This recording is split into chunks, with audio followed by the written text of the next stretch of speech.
o engenheiro responsável pelo Burj Khalifa, que é o maior prédio do mundo, o prédio mais alto do mundo, ele deu uma mini aula de 15 minutos sobre o que estava passando pela cabeça dele quando ele construiu o Burj Khalifa, fazendo estimativas na hora sobre o design do negócio. Sabe, isso foi uma experiência surreal que realmente mostrou a qualidade da educação que a gente tem aqui.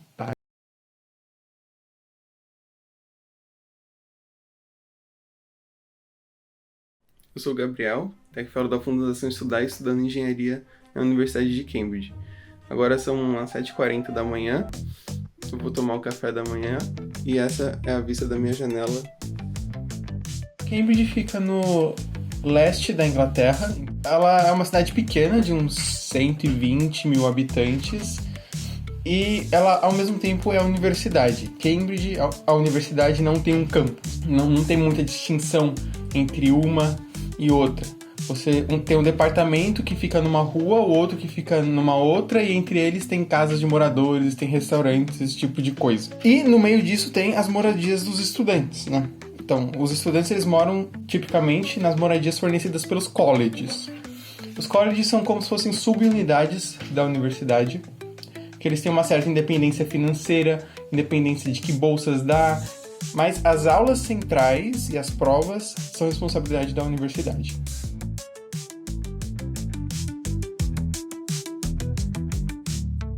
Marmita, comida que eu preparei no domingo, arroz, frango, brócolis, e aqui tem um feijão, por mais surpreendente que isso pareça na Inglaterra, mas é um feijão enlatado, não é que nem o nosso feijão.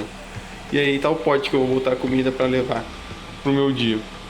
Aqui é a geladeira compartilhada que a gente usa, tem duas na verdade. Agora saindo para ir pro departamento de engenharia, onde eu vou ter o meu laboratório. E para ir pro departamento precisa ir de bicicleta, porque a pé acho que dá quase 1 hora, são uns 40 minutos, e de bicicleta é 15 minutos. O meu dia a dia em Cambridge, ele começa tipicamente 7h30 da manhã. Aí eu tomo meu cafezinho da manhã, eu vou para aula às 8h30 e a aula em si começa às 9h. Essa é uma diferença que tem pro Brasil. No Brasil, por exemplo, eu sei que na USP a aula começa muito cedo, começa tipo umas 7h. E aí eu faço engenharia, então eu tenho tipicamente umas 2 ou 3 horas de aula por dia.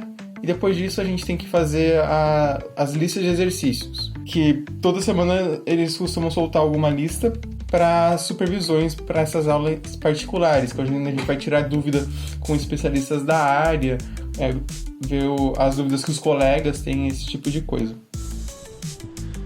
Aqui é o departamento. O prédio em si é bem velho, ele é dos anos 50. Também a gente tem laboratórios.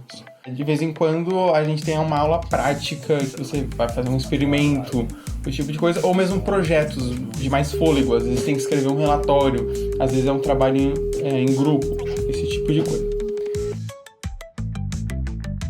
A convivência com os colegas e com a comunidade acadêmica, exatamente pelo fato de ser uma cidade pequena, em que as pessoas, os moradores se confundem com os alunos.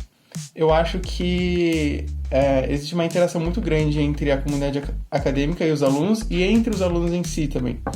Eu dou um exemplo assim, que no departamento de física, que foi recentemente inaugurado, tá todo mundo do departamento de física basicamente trabalha lá. Então, o estudante de PhD tá lá, o professor tá lá, o aluno de undergrad que tá começando, ele vai para lá, então tem uma integração bem forte. Os professores, eles são bem simpáticos, por assim dizer, você pode falar com eles, normal.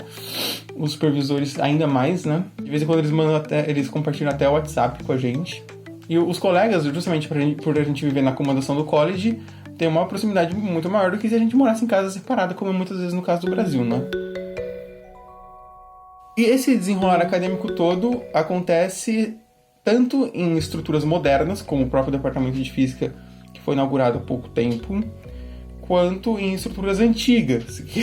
O departamento de engenharia, no qual eu tive as aulas, por exemplo, tem a maior parte das aulas, ele é da década de 50. Isso ainda é recente, assim, para os padrões de Cambridge. Por exemplo, o meu dormitório, eu acho que é num prédio que foi originalmente construído no século XIX. Eu já ouvi falar que determinados departamentos têm estrutura pior, Alguns têm estrutura melhor, por exemplo, o de ciência da computação tem uma estrutura boa. Dentro da própria engenharia, tem os prédios da engenharia elétrica, da engenharia civil, engenharia aeronáutica, que são muito modernos, e esses prédios mais modernos eles estão concentrados numa região da cidade chamada West Cambridge. Mas nem todos. Por exemplo, os departamentos de humanas eles ficam num lugar chamado Sidgwick Site, que é mais ou menos no centro da cidade, perto do departamento de engenharia. Então, como eu falei, não tem um campus específico. A cidade é o campus e o campus é a cidade.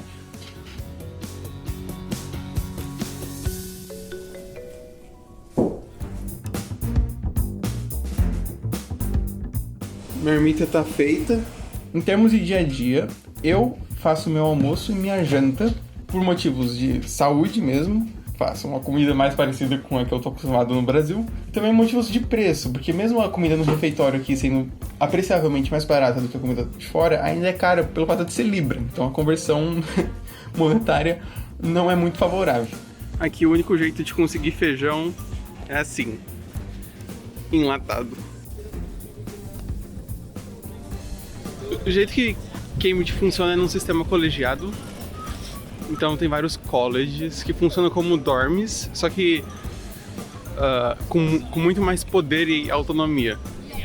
Então esse aqui, atrás de mim, é o King's College.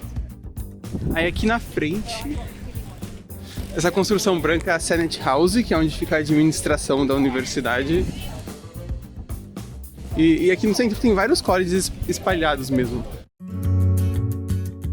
Além disso, por Cambridge ter um sistema colegiado, você tem que pagar a taxa para estudar na faculdade e a taxa para estudar no college. Então são duas taxas que você tem que pagar, mais o aluguel do dorm. Então esses preços eles vão se acumulando. É por isso que a bolsa da Fundação Estudar foi tão importante. Eu tenho a bolsa, eu sei que eu posso aproveitar mais a cidade, desenvolver realmente a minha experiência acadêmica. A única coisa que a gente não tem que pagar, que normalmente os estudantes americanos ou canadenses têm que pagar, é o material, né? Então a gente não tem que comprar livro nem nada do tipo. Em termos de biblioteca, Cambridge é realmente fantástica. Tem bibliotecas antiquíssimas, lindas, e bibliotecas moderníssimas também. Quando eu cheguei na universidade, tava chovendo muito. E aí eu e minha família, a gente ficou meio impactado porque a gente achou que ia chover sempre, assim. Mas não chove tanto, chove bem menos do que você pode imaginar pra Inglaterra. O clima aqui é frio, assim, passa boa parte do ano com temperaturas na faixa dos 20 aos 3 graus, mas neva muito pouco, neva questão, assim, de 5 milímetros por ano. Neva muito pouco mesmo, assim. Você não consegue nem saber se é chuva ou se é uma nevezinha. Cheguei no departamento, é nesse prédio que eu vou entrar. Esse é o prédio que eu tava antes, que é o Baker Building. E dá pra ver que o outono já começou. Tem as folhas no chão, nas árvores. Então tá tudo ficando amarelado. Em termos de cultura, as pessoas daqui são muito parecidas com os brasileiros, surpreendentemente parecidas. A única diferença que me impacta de verdade é que as pessoas daqui não dão risada no dia a dia. Elas fazem muitas piadas, elas têm um humor irônico, sabe? Um humor britânico normal. Mas elas fazem a piada e não riem. Mas em termos das pessoas serem conversativas, simpáticas, abertas, disponíveis, esse tipo de coisa, é muito parecido com o Brasil. Agora eu vou voltar, já tá ficando tarde e escuro. Capacete, roupinha e tal. E eu tenho que voltar rapidinho, porque vai ter o jantar.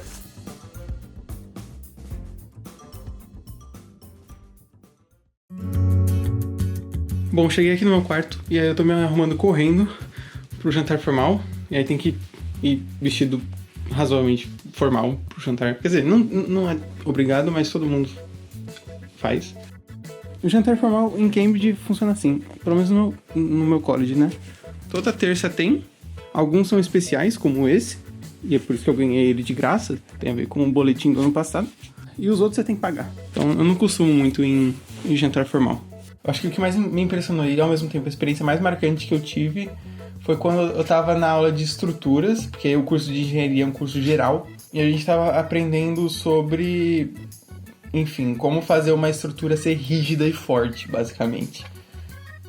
E do nada, o engenheiro responsável pelo Burj Khalifa, que é o maior prédio do mundo, o prédio mais alto do mundo, ele deu uma mini aula de 15 minutos, uns 10 ou 15 minutos pra gente no final, sobre o que estava passando pela cabeça dele quando ele construiu o Burj Khalifa, fazendo estimativas na hora sobre o design do negócio.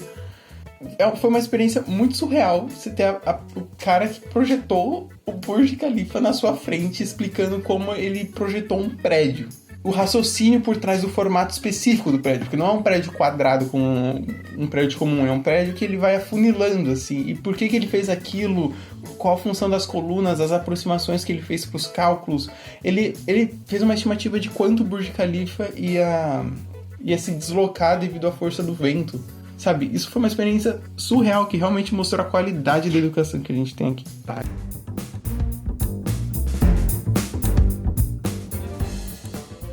Um negócio que eu só descobri chegando aqui é que os ingleses não têm um horário muito bem definido para almoço, e eles não têm uma ideia muito bem definida de almoço. Os supermercados, eles vendem um negócio chamado meal deal, que é um sanduíche mais um salgado, sei lá, mais um suquinho, e eles chamam isso de refeição. Não é uma refeição. E também a questão do horário do almoço para eles é muito flexível. Isso fez com que nas minhas primeiras semanas aqui eu passasse fome. Não porque eu tivesse, sem comida ou não querendo comer esse tipo de coisa, mas simplesmente porque não tinha horário para comer. Mas hoje em dia eu já me acostumei, é só deixar um lanchinho sempre na mochila e aí eu consigo seguir o dia, mesmo com esses horários irregulares de comida, que no Brasil é impensável. O horário do almoço é o horário do almoço, na USP o horário do bandejão você vai lá fazer fila, vai comer, mas aqui não funciona desse jeito. O que eu tenho a dizer para quem quer estudar em Cambridge no futuro é que a universidade vai satisfazer seus sonhos. Porque ela é tão grande, tem tanta coisa, e tanta gente talentosa, e ao mesmo tempo tanta vontade de fazer o mundo, de transformar o mundo, de ajudar as coisas, e de avançar a ciência, de publicar um artigo, e ir bem nas provas, esse tipo de coisa, que sempre vai ter um espaço para você, sempre vai ter um espaço para o seu sonho, mas você também precisa correr atrás. Então, para entrar na universidade, precisa estudar bastante. Cambridge valoriza muito o desempenho acadêmico, ao contrário das universidades americanas, que tem um parecer mais holístico. Cambridge valoriza praticamente só o seu perfil acadêmico, se você tem o talento na área que você escolheu, mas quando você está dentro, você que vai fazer a universidade, e se você quiser que a universidade faça seu sonho, ela vai fazer. Essa é a minha mensagem de despedida.